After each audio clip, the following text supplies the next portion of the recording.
मासिक पाळी व त्यातील समस्या.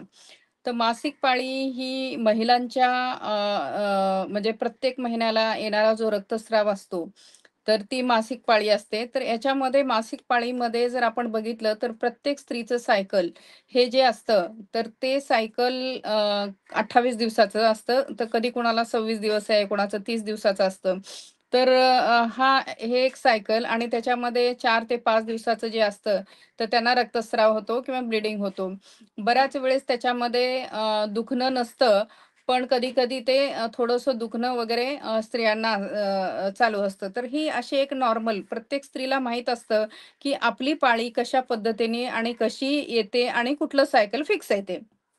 तर आता आपण बघूत, की बऱ्याच महिलांना जसं-जसं वय वाढतं किंवा सुरुवातीच्या दिवसामध्ये पाळीच्या भरपूर समस्या असतात.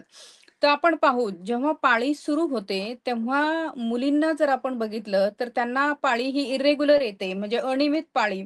कधी 2 महिन्यांनी येते, कधी 3 महिन्यांनी येते. मग आई-वडील खूप त्यांचे ते विचारात असतात, की काय झालं? डॉक्टरकडे येतात. मग कधी-कधी वजन खूप वाढलंय, तर पी समस्या.